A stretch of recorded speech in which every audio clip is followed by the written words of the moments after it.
ഈ ശബ്ദ പരിധിയിൽ ഇരുന്നുകൊണ്ട് എന്നെ കേൾക്കുന്നതായിരിക്കുന്ന സകല ബഹുമാനപ്പെട്ട ശ്രോതാക്കൾക്കും കർത്താവായ യേശുക്രിസ്തുവിൻ്റെ നാമത്തിൽ ഞങ്ങളുടെ സ്നേഹ വന്ദനം ആദ്യമായിട്ട് അറിയിച്ചുകൊള്ളട്ടെ. ഞങ്ങൾ ഇവിടെ ഇപ്പോൾ കടന്നു വന്നിരിക്കുന്നതിൻ്റെ ഉദ്ദേശം ഒരുപക്ഷെങ്കിൽ നിങ്ങൾ എല്ലാവർക്കും തന്നെ ഒരുപക്ഷെങ്കിൽ അറിയാമായിരിക്കും. നമുക്കറിയാമല്ലോ, മദ്യത്തിനും മയക്കുമരുന്നിനും മനുഷ്യനിന്ന് അടിമപ്പെട്ട് ഏത് നീചകൃത്യവും ചെയ്യുവാൻ തക്കവണ്ണം മടിയില്ലാത്തവരായി തീർന്നിരിക്കുന്ന ഒരു സമൂഹത്തില്, ഒരു ലോകത്തിലാണ് നാം ഇന്ന് ജീവിക്കുന്നത്. ഇതിനെതിരായിട്ട് നമുക്ക് നിയമമുണ്ട്, നമുക്ക് പോലീസുണ്ട്, നമുക്ക് കോർട്ടുണ്ട്, നമുക്ക് ജയിലുണ്ട്, ഇത്യാദി അനേക കാര്യങ്ങൾ സർക്കാരിൻ്റെതായിരിക്കുന്ന രീതിയിൽ ചെയ്യുന്നുണ്ടെങ്കിൽ തന്നെയും ഇത് വർദ്ധിക്കുകയല്ലാതെ കണ്ട് ഇതിനൊരു ശമനം വന്നിട്ടില്ല എന്നുള്ളത് എന്നെ കേൾക്കുന്ന എല്ലാവരും സമ്മതിക്കും എന്ന് എനിക്ക് അറിയാം. പ്രത്യേകിച്ച് നമ്മുടെ ഈ കേരളത്തിൽ, അക്ഷരത വർദ്ധിച്ചിരിക്കുന്നതായിരിക്കുന്ന ഈ കേരളത്തിൽ, അതേ വിദ്യാഭ്യാസം വളരെ ഉണ്ട് എന്ന് അഭിമാനിക്കുന്ന ഈ കേരളത്തിൽ എന്തുകൊണ്ട് ഈ വിധത്തിലുള്ള അധർമ്മം അല്ലെങ്കിൽ പാപം പെരുകിക്കൊണ്ടിരിക്കുന്നു? മനുഷ്യൻ മദ്യത്തിനും മയക്കുമരുന്നിനും എന്തുകൊണ്ട് അടിമപ്പെട്ടിരിക്കുന്നു എന്ന ഒരു വലിയ ചോദ്യം നമ്മുടെ മുൻപാകെ ഉണ്ട്. എന്താണ് നാം മറ്റുള്ള സംസ്ഥാനങ്ങളെക്കാട്ടിലും വിദ്യാഭ്യാസത്തിൽ നാം സമ്പന്നരല്ലേ? ആന്നു എല്ലാവരും സമ്മതിക്കുന്ന ഒരു കാര്യമാണ്. ഞാൻ വീണ്ടും ഒരു കാര്യം ചോദിക്കട്ടെ. നമുക്ക് സാമ്പത്തികമായിട്ട് മറ്റുള്ള സംസ്ഥാനങ്ങളെക്കാളും നാം ഉഗ്രഗണ്യത്തിൽ എത്തിയിട്ടുള്ളവരല്ലേ? ആന്നു. എന്നാൽ ഈ വിദ്യാഭ്യാസത്തിനോ നമ്മുടെ സാമ്പത്തികമായിരിക്കുന്ന ഭദ്രതയ്ക്കോ എന്തുകൊണ്ട് നമ്മുടെ ഈ മദ്യത്തിനും മയക്കുമരുന്നിനും ഒരു ശമനം വരുത്തുവാൻ പോലും കഴിയുന്നില്ല?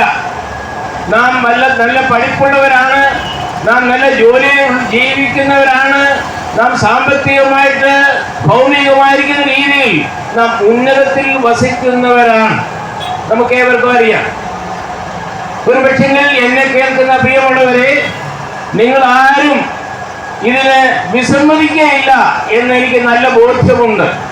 കാരണം ഇന്ന് ലോകമാകെ നോക്കുമ്പോൾ ഇന്ന് പാപം ഇന്ന് വർദ്ധിച്ചുകൊണ്ടിരിക്കുകയാണ്.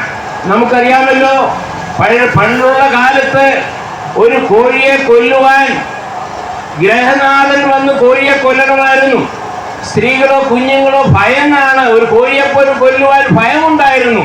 എന്നെ കേൾക്കുന്ന പ്രിയരെ, നിങ്ങൾ പലർക്കും അത് അറിയാവുന്ന കാര്യമാണ്, നിങ്ങൾ ഓരോരുത്തരും അത് അനുഭവിച്ചിട്ടുള്ളവരാണ്.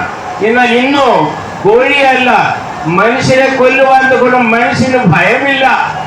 മനുഷ്യനെ കൊല്ലുന്നത് വെറും ഒരു സാധാരണ രീതിയായിട്ട് നാം ഇന്ന് കണ്ടുകൊണ്ടിരിക്കുന്ന ഒരു ലോകത്തിലാണ്, യുഗത്തിലാണ് നാം ഓരോരുത്തരും പാർക്കുന്നത്. അങ്ങനെയെങ്കിൽ ഒരു ചോദ്യം നമ്മുടെ മുൻപാകെ ഉണ്ട്. ഇതിന് കാരണമെന്ത്?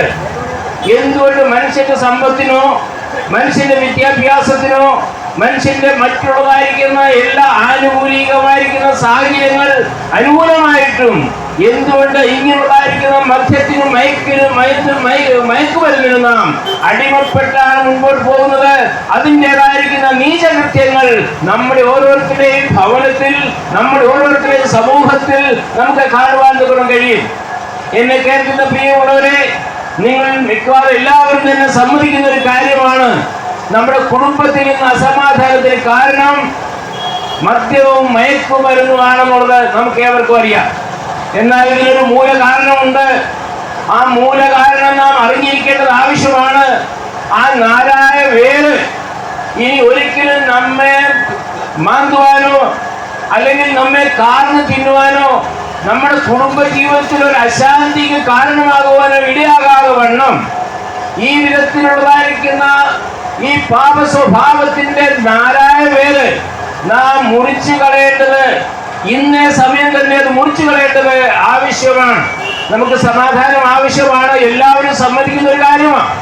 എല്ലാവർക്കും സമാധാനം ആവശ്യമാണ്. എല്ലാവരും സന്തോഷത്തോടും സമാധാനത്തോടും കൂടി കുടുംബജീവിതം അതേ മുൻപോട്ട് കൊണ്ടുപോകാൻ ആഗ്രഹിക്കുന്നവരാണ്. എന്തുകൊണ്ട് സമ്മതിക്കുന്നില്ല? എന്തുകൊണ്ട് സാധിക്കുന്നില്ല? രാത്രി ഉറങ്ങുവാൻ കഴിയാത്ത സഹോദരിമാർ എന്നെ കേൾക്കുന്നവരുണ്ട്. രാത്രി ഉറങ്ങുവാൻ കഴിയാത്തതായിട്ടുള്ള കുഞ്ഞുങ്ങൾ എന്നെ കേൾക്കുന്നവരായിട്ട് ഒരു പക്ഷേ ഉണ്ടായിരിക്കാം. പ്രിയരെ, ഈ വസ്തുത നിങ്ങളോട്, ഈ ഒരു സുവാർത്ത നിങ്ങളോട് അറിയിക്കുവാനായിട്ടാണ് ഞാൻ നിങ്ങളുടെ മധ്യത്തിൽ, ഞങ്ങൾ ഈ നിങ്ങളുടെ മധ്യത്തിലേക്ക് കടന്നു വന്നിരിക്കുന്നത്. അത് മറ്റൊന്നുമല്ല. ഇതിനൊക്കെ കാരണമായിരിക്കുന്നത് പാപമാണ്. മനുഷ്യൻ പാപിയാണെന്നുള്ളതാണ്. നമുക്കറിയാം, ഒരു പട്ടി കുരയ്ക്കുന്നത് കൊണ്ട് പട്ടിയാകത്തില്ല. പട്ടി ആയതുകൊണ്ടാണ് കുരയ്ക്കുന്നത്. നമ്മൾ ഏവരും സമ്മതിക്കുന്ന ഒരു കാര്യമാണ്. ഒരു പട്ടി കുരച്ചത് കൊണ്ട് അതിന് കുരച്ചല്ലോ, അതുകൊണ്ടല്ല, പട്ടി ആയതുകൊണ്ടാണ് അത് കുരയ്ക്കുന്നത് എന്ന് പറഞ്ഞാൽ മനുഷ്യൻ പാപിയായതുകൊണ്ടാണ് മനുഷ്യൻ പാപം ചെയ്യുന്നത്. പാപിയായ മനുഷ്യൻ പാപമല്ലാതെ മറ്റൊന്നും ചെയ്യുവാൻ കൊണ്ടും മനുഷ്യന് കഴിയുകയില്ല.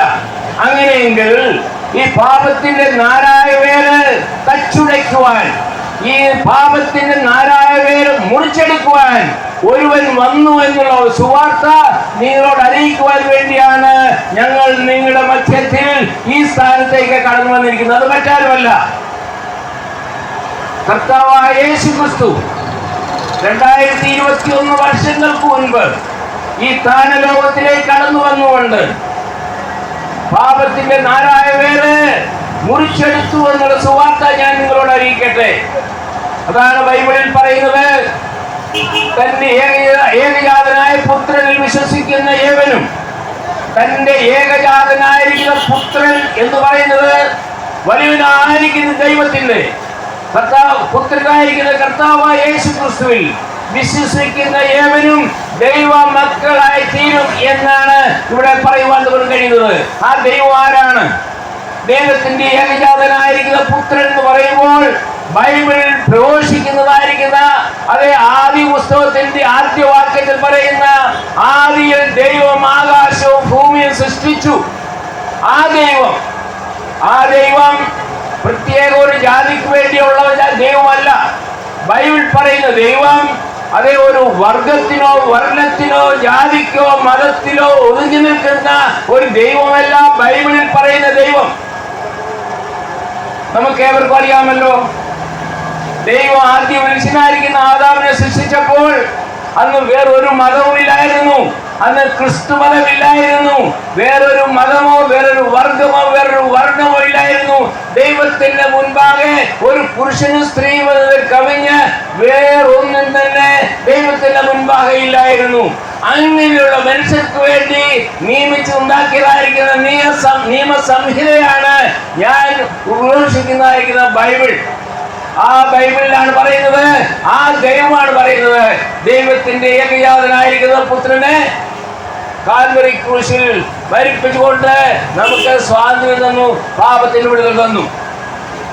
ഈ ദൈവത്തിന്റെ വചനം നാം കേൾക്കണോ? ഈ ദൈവത്തിന്റെ വചനത്തെ നാം അനുസരിക്കണോ? ഞാനൊരു ചോദ്യം ചോദിക്കുകയാണ്. പ്രിയരെ, ഇന്ന് നാം അനുഭവിക്കുന്നതായിരിക്കുന്ന വായു, നാം ശ്വസിക്കുന്നതായിരിക്കുന്ന വായു ഈ ദൈവം നമുക്ക് ഫ്രീ ആയിട്ട് തന്നതാണ്. നാം ഇന്ന് കുടിക്കുന്നതായിരിക്കുന്ന ജലം ദൈവം നമുക്ക് ദാനമായിട്ട് തന്നതാണ്. നാം ഇന്ന് കഴിക്കുന്നത് ആഹാരം, ജലമില്ലാതെ ആഹാരം ഉണ്ടാകത്തില്ല, ഒരു കൃഷി ഉണ്ടാകത്തില്ല. അങ്ങനെയെങ്കിൽ ഈ ലോകത്തിൽ ഈ വലുവനായിരിക്കും ദൈവം ഇത്രമാത്രം സൗജന്യമായി നമുക്കിതൊക്കെ തന്ന ദൈവത്തെ നാം അനുസരിക്കുവാൻ കൊണ്ട് നാം ഓരോരുത്തരും കടപ്പാടാണ്. നാം ഒരു വീട്ടിൽ ഒരു ഗ്ലാസ് വെള്ളത്തിന് വേണ്ടി ഒരു ഗ്ലാസ് വെള്ളം കുടിച്ചു കഴിഞ്ഞാൽ നാം നന്ദി പറയാറുണ്ട്, താങ്ക്സ് എന്ന് പറയാറുണ്ട്. അങ്ങനെയെങ്കിൽ സൃഷ്ടാവായിരിക്കുന്ന നമ്മുടെ ദൈവം, വലുവനായിരിക്കുന്ന ദൈവം ആകാശത്തെയും ഭൂമിയെ സൃഷ്ടിച്ച് എന്നെയും നിങ്ങളെയും സൃഷ്ടിച്ച് നമുക്ക് ആവശ്യമായിരിക്കുന്ന വായു, ജലം, ഇലക്ട്രിസിറ്റി, കൃഷിയുടേതായിരിക്കുന്ന ആഹാര പദാർത്ഥത്തിന്റെ എല്ലാം തന്ന് ഇതുവരെ പോറ്റി പുലർത്തിയ ദൈവം പറയാണ്, എന്നെ അനുസരിക്കുക. കർത്താവിന്റെ കൽപ്പനയാണ് കർത്താവിനെ അനുസരിക്കുക എന്നുള്ളത്. താനാണ് പറയുന്നത്, തന്റെ ഏകജാതനായിരിക്കുന്ന പുത്രനിൽ വിശ്വസിക്കുന്ന ഏവർക്കും ദൈവ മക്കളാകുവാൻ അവൻ അധികാരം കൊടുത്തു. വേറൊരു ഭാഗത്ത് ബൈബിളിൽ തന്നെ പറയുന്നത്, ഒരുവൻ ക്രിസ്തുവിലായാൽ അവൻ പുതിയ സൃഷ്ടിയായി തീർന്നു. പഴയ സൃഷ്ടിയിൽ കൂടി മദ്യവും മയക്കുമരുന്നും അടിമപ്പെട്ട് ജീവിക്കുന്ന മനുഷ്യ, ഞാൻ നിന്നോട് ഒരു കാര്യം പറയട്ടെ.